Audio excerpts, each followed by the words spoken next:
Queremos saludar, ya estamos de regreso, al ingeniero Francisco Espinosa Villaquirán y al ingeniero Gabriel Yumiquinga, el presidente de la Asociación Ecuatoriana de Ciberseguridad.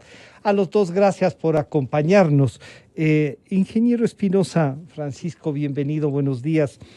La declaratoria de emergencia en la CNT por este tema de que ha sido vulnerada su seguridad tiene que ver también con decisiones de estas empresas, pero también tiene una gran preocupación, Francisco y Gabriel, que es la de a la CNT se le estaba encargando casi todos los datos. Yo recuerdo que la doctora Lorena Naranjo decía van a tener una especie de concentración de datos en la CNT, pero eso debería hacerse técnicamente. Dos preguntas entonces. ¿Está bien declararle en emergencia y qué se ha dejado de hacer? Bienvenido al ingeniero Francisco Espinosa.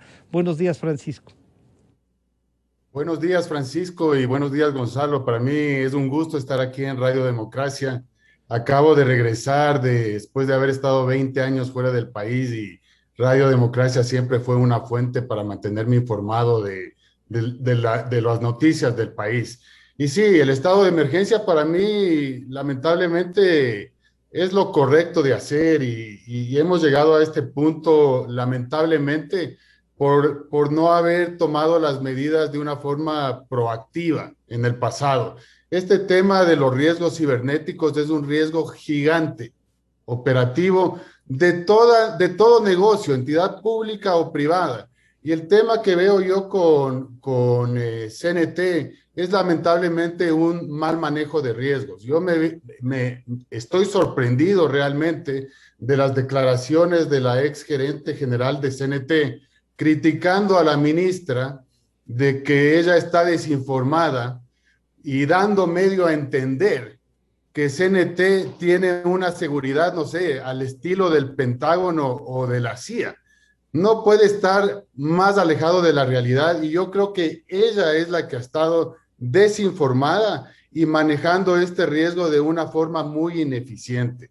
En primer lugar, ¿cómo puede ser posible que una entidad del tamaño y de la importancia de CNT, olvidémonos si es pública o privada, siga con sus servidores dentro de las oficinas? Eso es algo de hace más de 10 años atrás.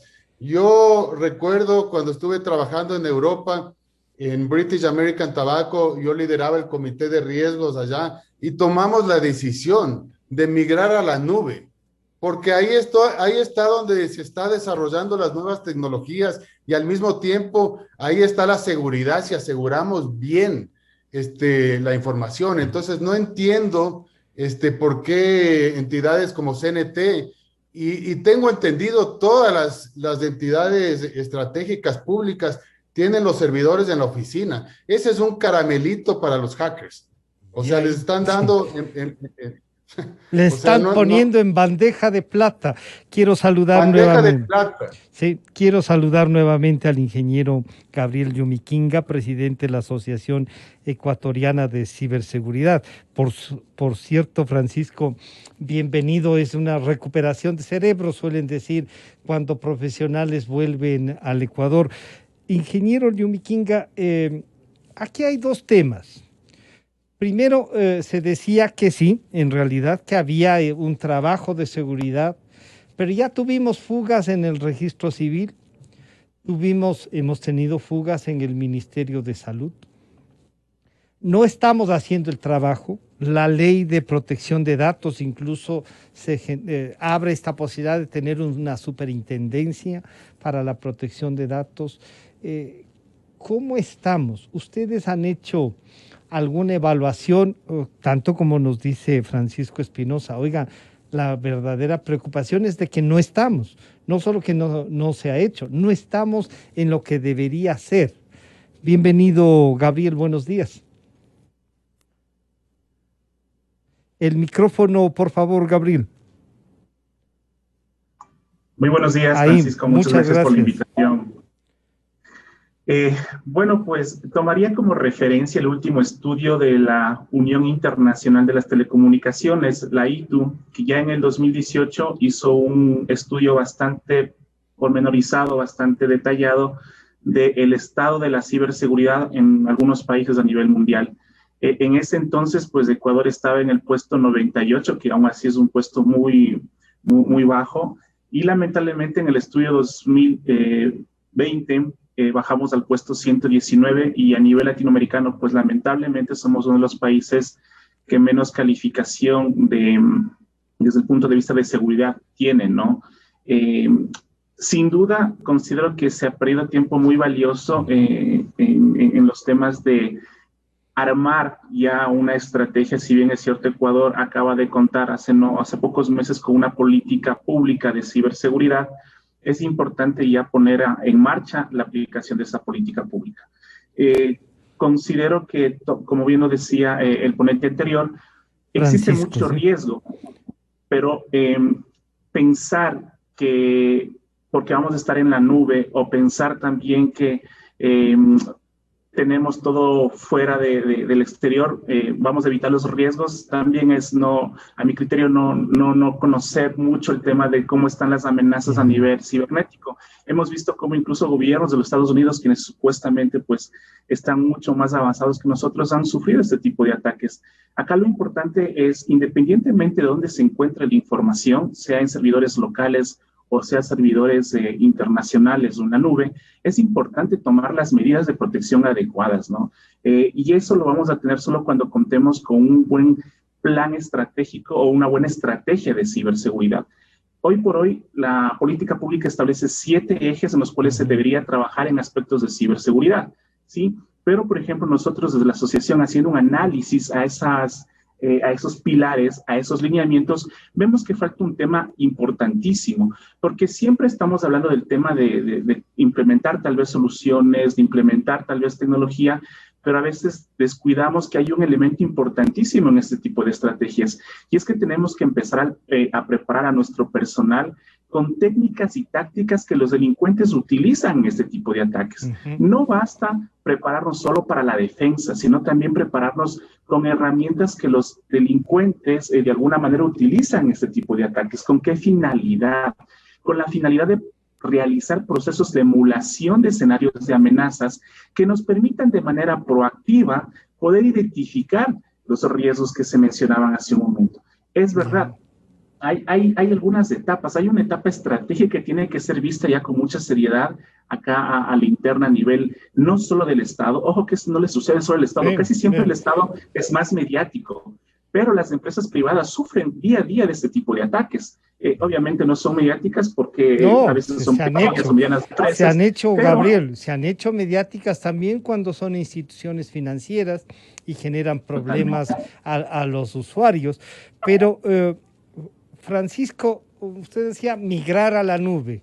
Claro, Gabriel dice, no solo hay que sacarles, porque bien podrían tenerse en el país también unos servidores, pero que tengan las seguridades suficientes y unos respaldos, porque ahí viene una cosa, Francisco, que a lo mejor en Europa no se debate, pero que aquí sí que suele ser muy importante, que es aquello de la soberanía. No estamos exponiéndonos más si vamos a una nube y están en otros servidores, la dependencia tecnológica de los estos. Y Gabriel dice, sí, vean, aquí hay unos ejes, acabamos de tener una ley, hay que irla implementando, pero hay que trabajar también en cómo no solo defendernos, sino cómo guardar la seguridad, Francisco. Así es. Bueno, como todo riesgo, o sea, olvidémonos de riesgo cibernético, absolutamente todo riesgo, nunca lo vas a poder eliminar en un 100%, Gabriel, jamás. O sea, tú lo que tienes que es entender el riesgo, cuál es el impacto y cuáles son las alternativas que tú tienes para mitigarlo. Entonces, lo que tenemos que pensar nosotros ahorita, ¿cómo mitigamos de la mejor manera este riesgo cibernético? Y si estamos pensando tener en un servidor en la oficina o en la nube es donde tenemos los desarrollos tecnológicos, inclusive de seguridad, ¿ya? Entonces no es cuestión de solo subir a la nube, es cuestión de subir a la nube y tener la información segura. Eso es, para mí, la mejor manera de mitigar este riesgo. Ahorita, si tuviéramos a CNT en la nube, podríamos tener apoyo internacional nacional remoto, ¿ya? Pero eso no lo podemos hacer, van a tener que venir acá a las oficinas y meterse en el servidor. Otro punto que quiero topar, Francisco, mi background es financiero, yo estoy recién empezando en este tema de la ciberseguridad, pero conozco mucho de riesgos. Y al momento estamos introduciendo un producto de grado militar israelita para proteger contra estos tipos de ataques. El año pasado, a fines del año pasado, nosotros hicimos una prueba en CNT. Y este software que se llama Iron Skills israelita protege contra la entrada de ataques a través del correo electrónico. 9 de cada 10 ataques cibernéticos exitosos vienen por el correo electrónico. Nosotros demostramos a fines del año pasado que CNT está vulnerable y vulnerable a ataques simples, porque nosotros paramos en un periodo de 30 días ataques muy simples que son enviados a miles de usuarios alrededor del mundo. Era solo cuestión de esperar a que venga un ataque personalizado hacia CNT que iban a tener éxito. No sé cuál es el grupo de hacker que está involucrado en este ataque, pero si es alguien como Conti o Darktrace, buena suerte de estar ahorita operando con los servidores en la oficina. Bien. Yo creo que de ahí, si es un buen grupo, solo salimos pagando. Entonces, midamos el costo-beneficio de esto, porque además invertir en tecnologías avanzadas de grado militar no es un costo elevado, porque sí hay el mito de que invertir en ciberseguridad nos va a costar una fortuna. Invirtamos el dinero de forma eficiente y de forma efectiva. Si 90% de los ataques entran por el correo electrónico, asegurémonos de tener una herramienta de tecnología avanzada que, bien como dice Gabriel, no solo se basa en inteligencia artificial, algoritmos de aprendizaje automático profundo, sino que aproveche la inteligencia humana. Porque esa es la forma. Y esa es la parte en donde podemos demostrar superioridad incluso a la propia máquina, o sea, que las podamos controlar. Gabriel, el tema de la aplicación de la ley y lo que nos dice Francisco Espinosa, deben estar, y ustedes deben, del estudio que han hecho, de la propia creación de la Asociación Ecuatoriana. Claro, Francisco Espinosa nos dice, sí, mi especialidad es financiera y es uno de los lugares donde más se ataca realmente el sistema financiero. Pero ahora han ido por la CNT, estuvieron en el registro civil, estuvieron en la seguridad social, han estado ya en el Ministerio de Salud. Entonces hay que plantearnos cómo enfrentar esto, es una nueva realidad seguramente, y lo que dice Francisco, no es tan nueva, pero nosotros nos estamos demorando en implementarla. Lo público, lo privado tienen que invertir en esto, Gabriel. Definitivamente, quiero ser enfático en que no estoy afirmando que existe una seguridad del 100%. Tampoco estoy en contra de invertir en tema de ciberseguridad. Lo que tal vez a nosotros como asociación nos hace un poco de ruido es pensar que solo las soluciones tecnológicas van a solventar los problemas de ciberseguridad. No es así, ¿sí? Y de hecho, lamentablemente Ecuador, y porque muchas veces en nombre de la soberanía, pues cuando uno va a revisar el código Ingenios, por ejemplo, al Estado le prohíben tener infraestructura y tener datos alojados fuera del país. Es un tema que sí se lo debería hacer, que no estamos en contra, ojo, que todo depende de esa estrategia y la estrategia incluye la gestión de riesgos totalmente, ¿sí? Acá lo que nosotros pensamos es que sí se tiene que tener una reestructura. Es importantísimo tener ya la superintendencia de protección de datos personales, porque hablamos de riesgo, pero no hay quien gestione el riesgo a nivel estratégico, ¿sí? Las organizaciones no tienen todavía esa cultura de la gestión del riesgo y hay que trabajar en ello, por supuesto. Ahora bien, hasta irnos a la nube, hay datos que ya están en servidores locales, en nubes privadas, que están aquí en el país, y eso hay que urgentemente corregir. Y hay un tema importante, Francisco. Hay investigadores en el país, como ya lo ha dicho Francisco, que reportan cierto tipo de vulnerabilidades, ¿sí? Y debe haber ya un canal responsable de denuncia. ¿Para qué? para que personas, investigadores que están en la academia, ¿sí? Investigadores que están ya incluso en empresas privadas, puedan ayudar a reportar a las organizaciones y que las organizaciones tomen en serio estos reportes, de tal manera que les permitan actuar de manera proactiva y eficiente y no perseguir al investigador que les está avisando de una vulnerabilidad que muchas veces se confunde y obviamente claro. no dentro de los términos legales. Perdón, Gabriel, ahí hay una cosa, pero ahí hay una cosa que vale la pena, Gabriel, analizarla también. Entonces, la fiscalía, que es la encargada de perseguir el delito, debería tener ya un área especializada en esto. Porque, repito, si bien se ha logrado en el sistema financiero, han logrado trabajar, pelearla, en este sentido han demostrado también que hay vulnerabilidades.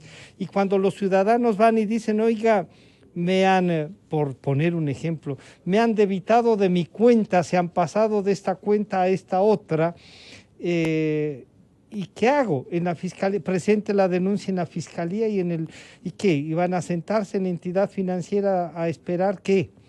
Y el ciudadano, por lo tanto, queda vulnerado y robado, para decirla de alguna manera, Jorge. Gabriel, perdón. Correcto. De hecho, cuando existe fraude financiero, ahí pues la Fiscalía debería de alguna manera pues en efecto fortalecer sus capacidades.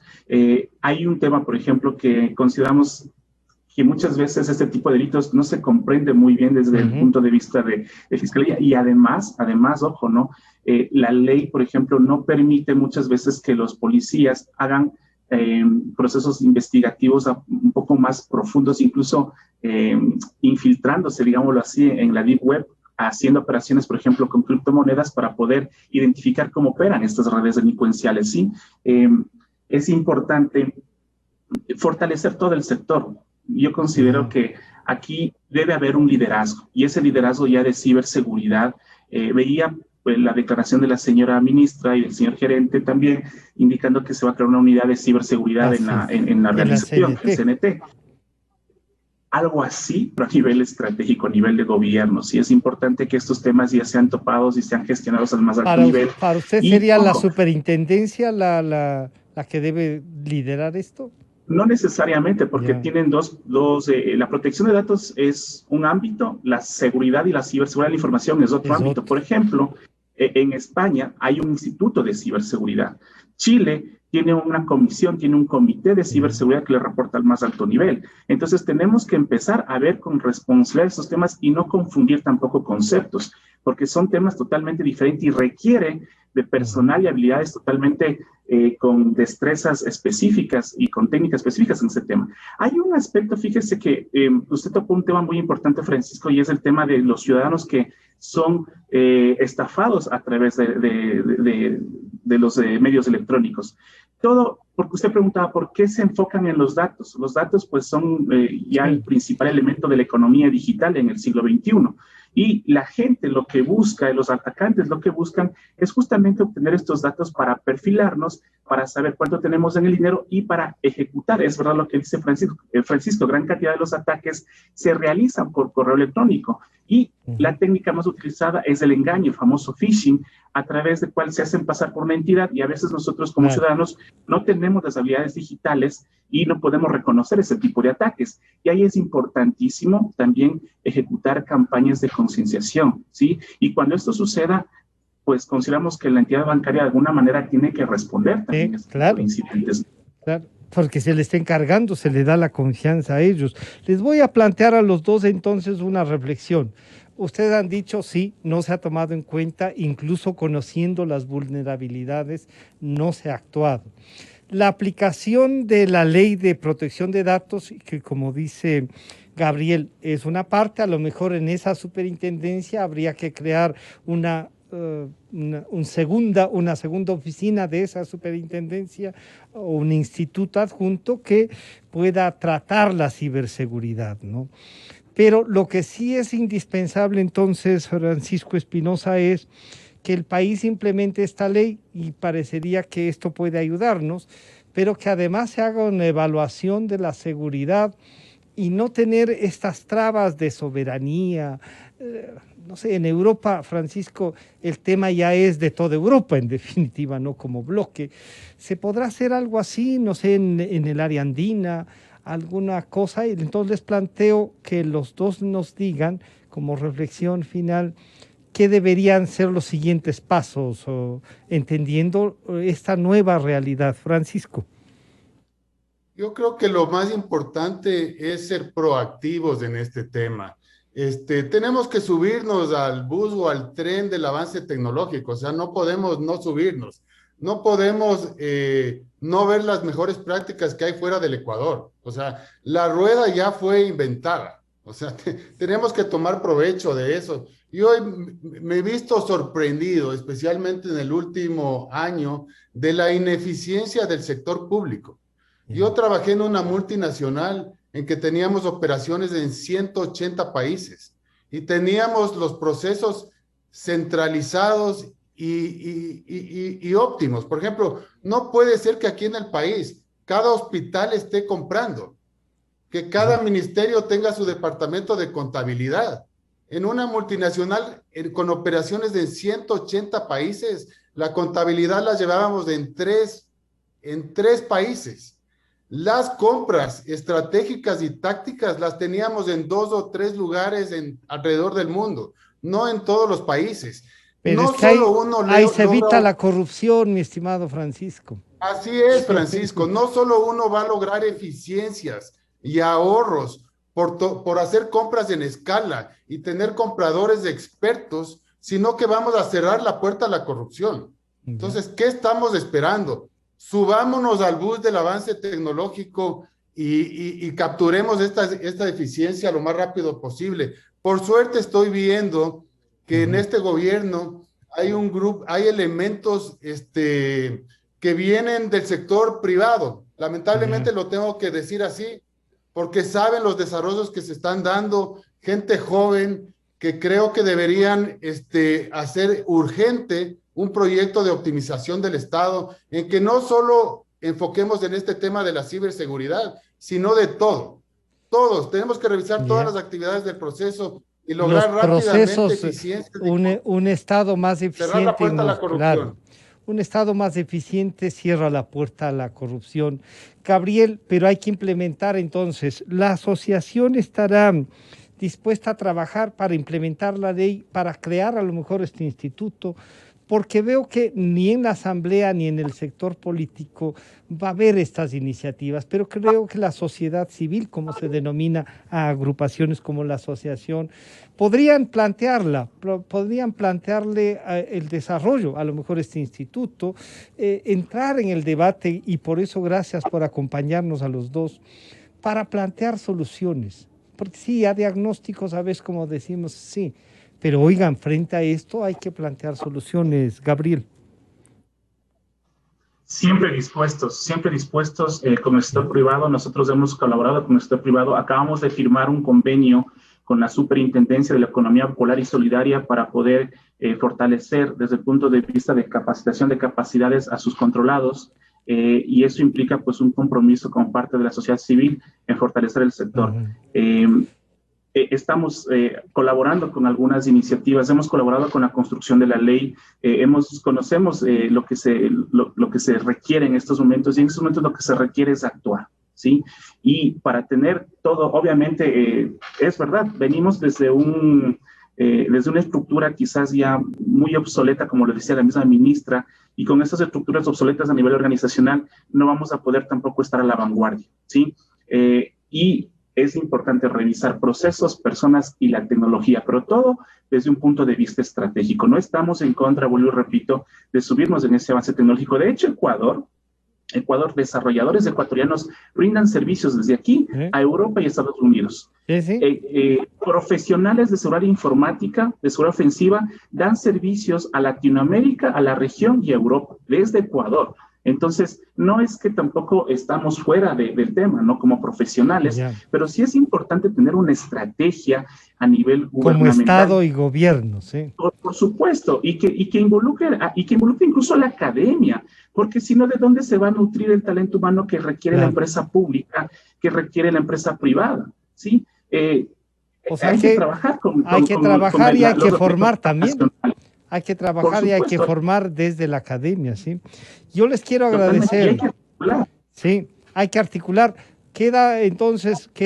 Van a quedar invitados porque hay que desarrollar no solo el aspecto de la ley, ojalá podamos invitar también a Lorena Naranjo, que trabajó tanto en la creación de esta ley, para visualizar y presionar la creación inmediata de esto, que siendo una estructura gubernamental que a veces se critica, pero que podría darle un beneficio al país con seguridad. Yo quiero agradecer al ingeniero Francisco Espinosa Villaquirán y al ingeniero Gabriel Yomiquinga, presidente de la Asociación Ecuatoriana de Ciberseguridad. Gracias por acercarnos a esto que a veces parece tan lejano, pero que es de todos los días, ¿no? De todos los días, de la vida diaria de los ecuatorianos. Francisco y Gabriel, muchas gracias por habernos acompañado. Estamos en contacto entonces. Un gusto saludarles. Que pasen bien, buena tarde. Y de inmediato vamos con el economista Roberto Castillo Añasco, director ejecutivo del INEC, para ver, porque luego vendrá el economista Alberto Acosta Burneo y el economista Santiago García Álvarez, para analizar justamente estos datos y los pasos que estamos dando para el mejoramiento de la economía. Economista Castillo, bienvenido, buenos días. ¿Cuáles son las primeras apreciaciones que usted nos puede dar en medio de la pandemia, pero que al parecer la economía no solo que no, digamos, que no está congelada, sino que sí, se prevé incluso que podríamos llegar a un crecimiento del más del 2.8% que había dicho el Banco Central podría ser? O sea, hay una especie de volver por lo menos al año 2019. Así es que